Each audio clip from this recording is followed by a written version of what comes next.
Welcome to Cinemastalgia Scene Selections, where we break down 3 unforgettable scenes from the movies that made us, where we live the moments that stayed with us long after the credits rolled, talk about why they work so well, and uncover some of the behind-the-scenes stories that brought them to life.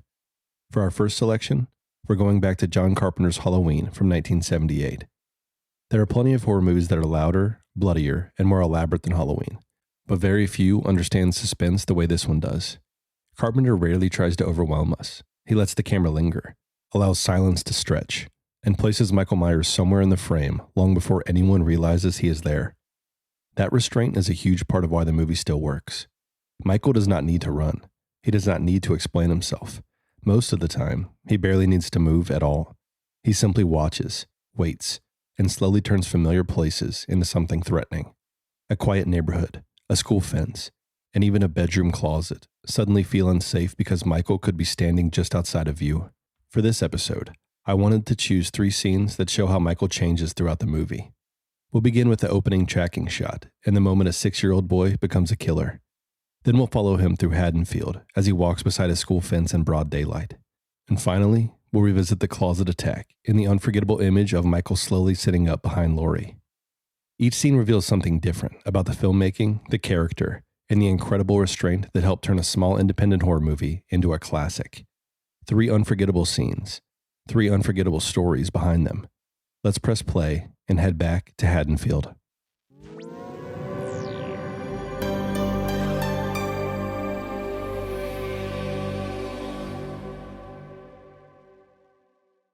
Our first scene selection is the opening of Halloween, and honestly, I can't think of a better way to begin a series. Not only is it one of the greatest opening scenes in horror history, but it's also a masterclass in visual storytelling.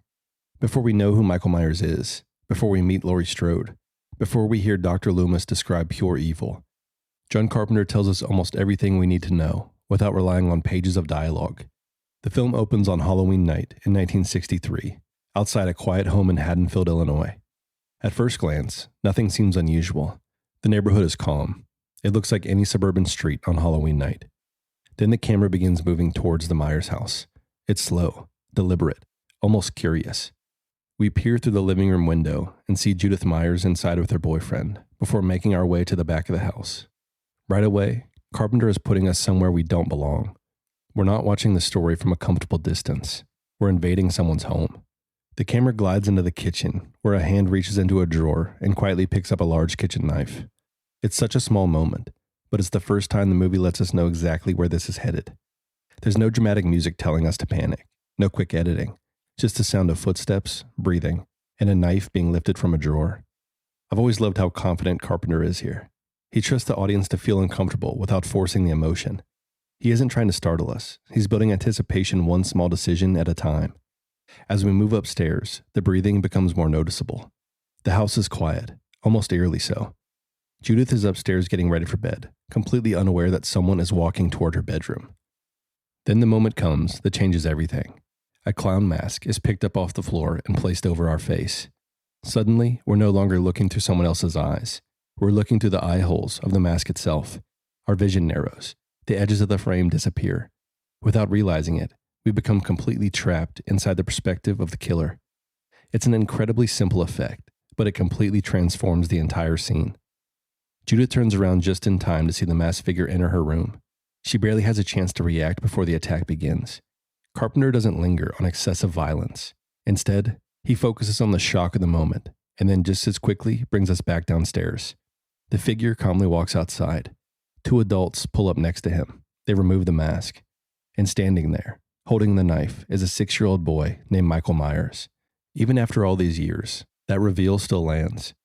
The movie spends the entire opening encouraging us to imagine an adult killer, only to pull the rug out from under us in the final seconds. It's one of those twists that's impossible to experience for the first time ever again, but it's just as effective on every rewatch because you begin noticing everything Carpenter was doing to lead you there. What I appreciate even more today is what Carpenter refuses to do. He doesn't explain Michael. There's no speech about childhood trauma, no flashback telling us why he snapped, no attempt to make us sympathize with him.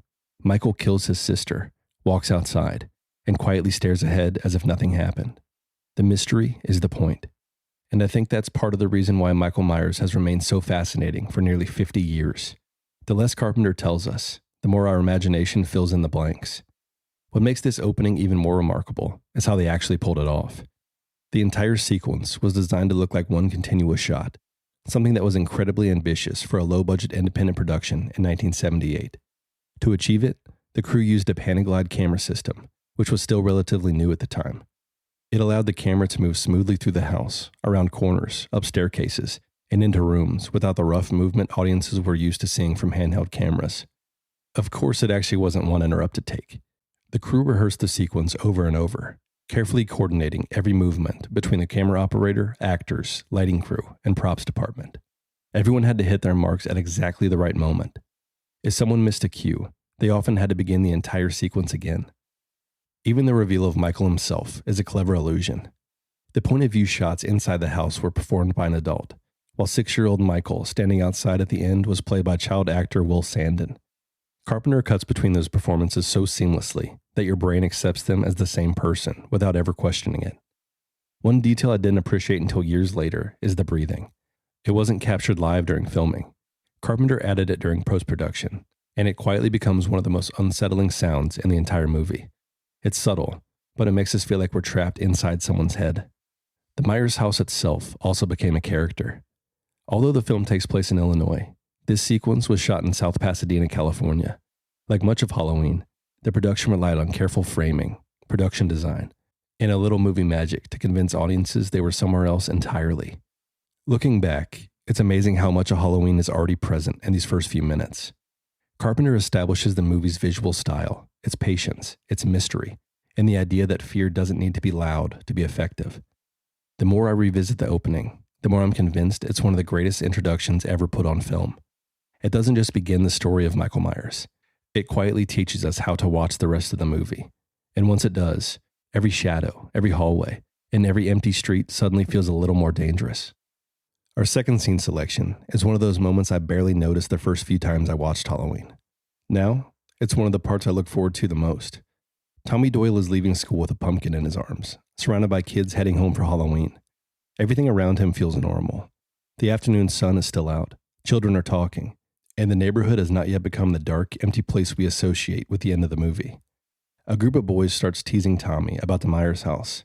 They tell him the boogeyman is coming, following him down the sidewalk and repeating it until he starts to believe they may actually know something. One of them eventually trips him, and Tommy falls directly onto the pumpkin he's been carrying. The other kids run away laughing, while Tommy is left sitting on the ground with the pumpkin broken beneath him. It's the kind of ordinary childhood moment that could happen in almost any neighborhood. A kid gets picked on, something he cares about gets ruined, and no adult is around to notice. Then Carpenter quietly changes the entire scene. One of the boys runs into something standing near the school fence. It's Michael. There's no music sting announcing him. The camera doesn't rush toward the mask. Carpenter doesn't underline that moment or tell us how to react. Michael is simply standing there, almost if he's been a part of the background the entire time. That's something Halloween does incredibly well. Michael often appears before the movie calls attention to him. Carpenter gives us the chance to notice him ourselves, and that makes the experience way more unsettling. It feels less like the movie has revealed something, and more like we've accidentally spotted someone who was not meant to be seen. For a brief second, Michael grabs the boy who bumped into him. It makes you wonder what he's going to do. We already know Michael has killed his sister when he was a child, so there's no reason to assume that this kid is safe. But Michael lets him go. He does not chase him. He does not attack him. He barely seems interested. Instead, he turns his attention back toward Tommy. As Tommy gets up and continues walking, Michael begins moving along the opposite side of the chain link fence. He does not follow closely enough for Tommy to notice him. He simply walks beside him at a distance, matching his direction while remaining separated by a metal fence.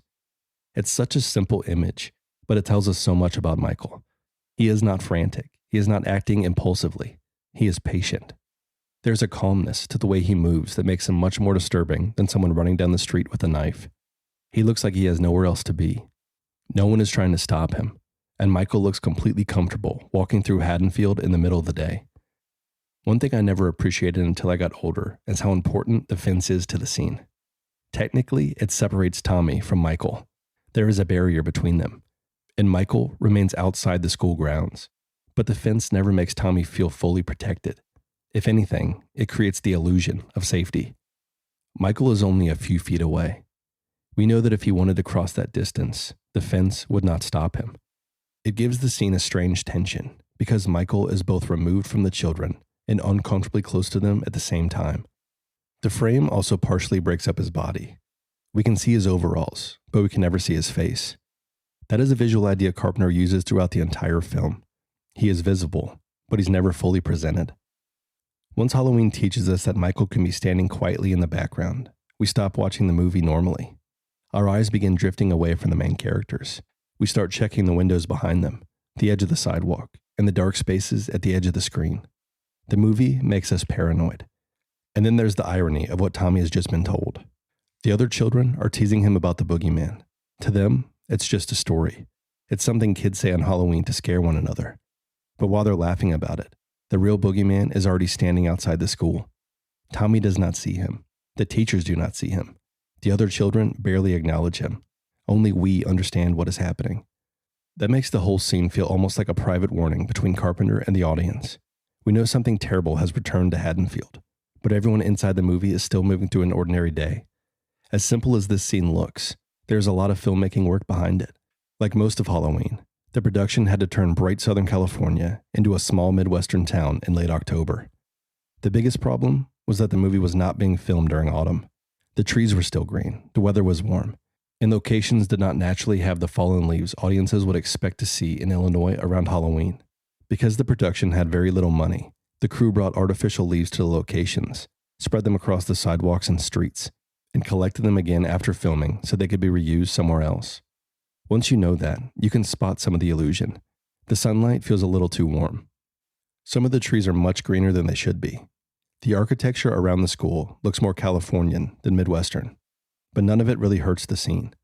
Carpenter understood that atmosphere was more important than perfect realism. The movie feels like Halloween, and that feeling is strong enough to make us accept the location. Nick Castle's performance is just as important. There is nothing theatrical about the way he moves beside the fence. He does not try to make Michael look frightening through exaggerated body language. He simply walks at a steady pace, keeps his posture relaxed, and allows the mask to do most of the work. That restraint is exactly what the scene needs. If Michael moved too aggressively, the children would notice him. If Castle tried too hard to look threatening, the moment would lose its strange realism. Instead, Michael looks almost like someone who belongs there, and that's what makes him so difficult to ignore.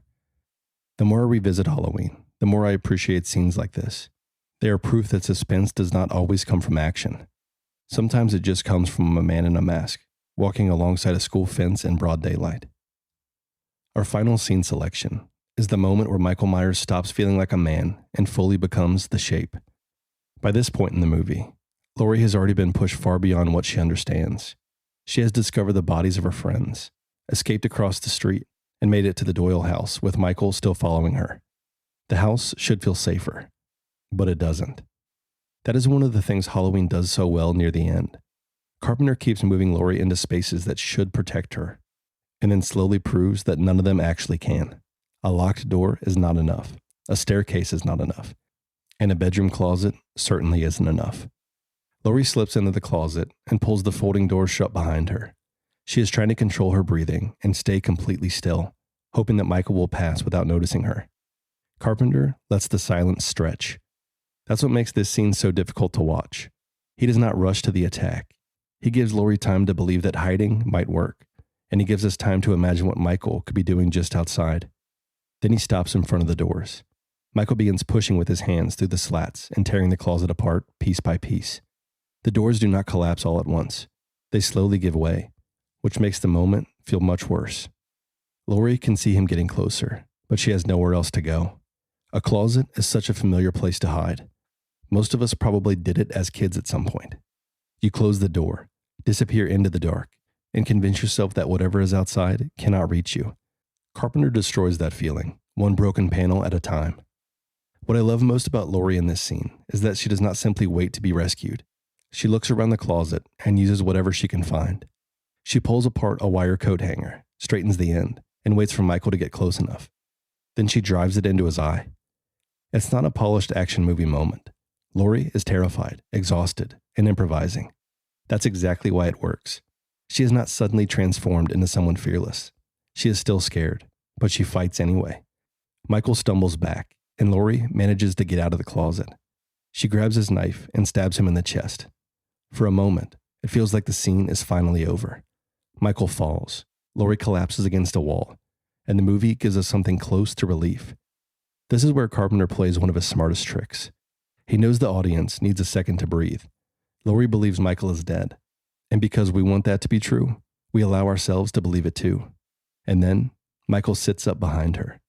There is no explosive moment. He did not gasp or snap awake. His body rises slowly and smoothly, almost like he's being lifted by something outside of himself. Michael does not sit up like he's recovering from an injury. There is no effort in the movement, no pain, no hesitation.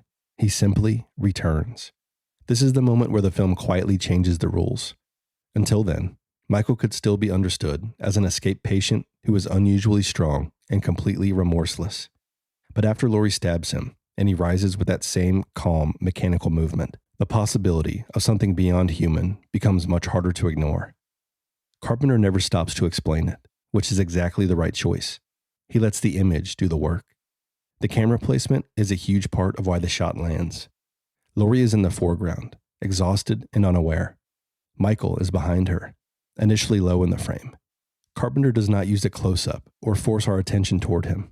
He lets the audience discover the movement in the background. That makes the moment feel personal. We see him before Laurie does. We know she is in danger again, but we cannot warn her.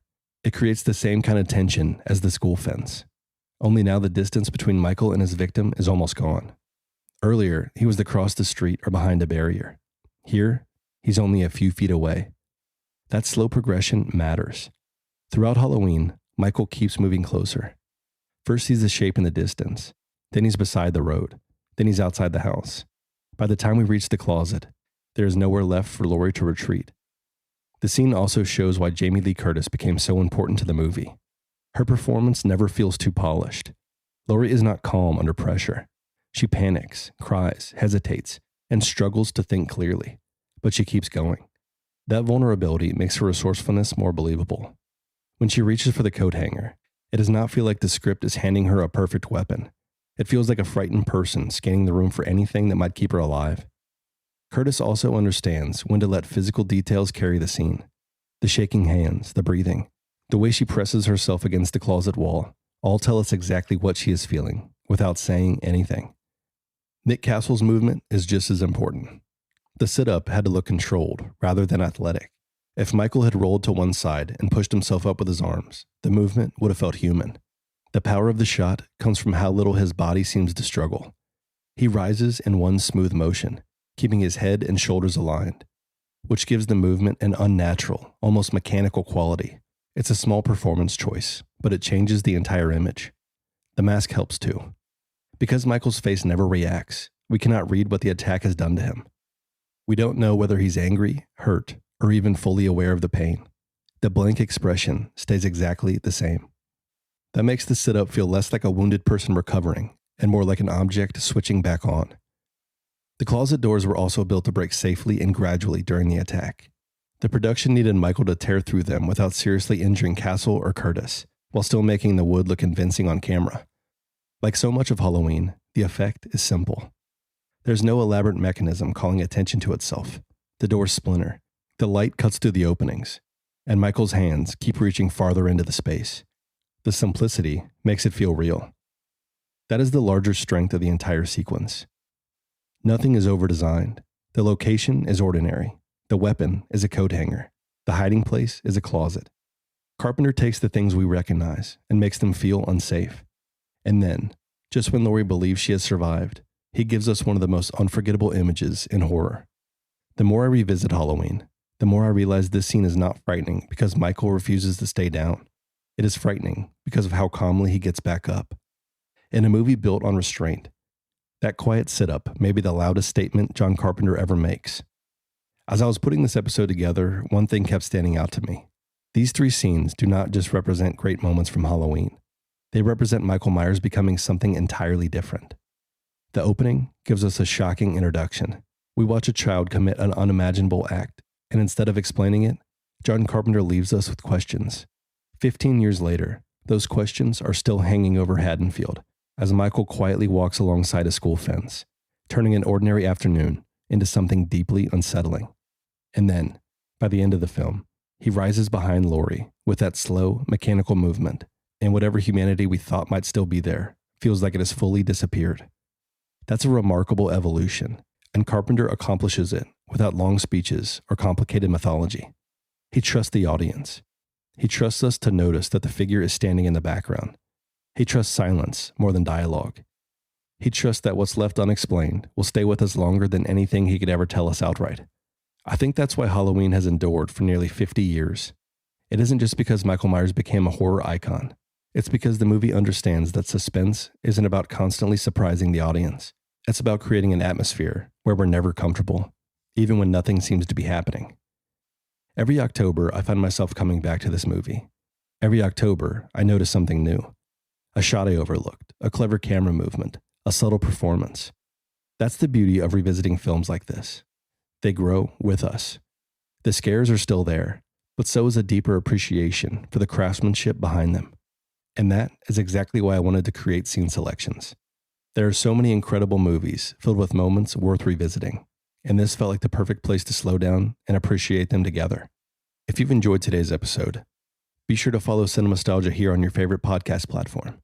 And if you're looking for even deeper dives into the movies that made us, subscribe to Cinemastalgia on YouTube, where we release full film breakdowns, behind-the-scenes stories, and retrospectives celebrating the classics we all love.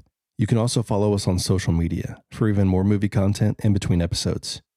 Until next time, keep rewatching the movies that made us.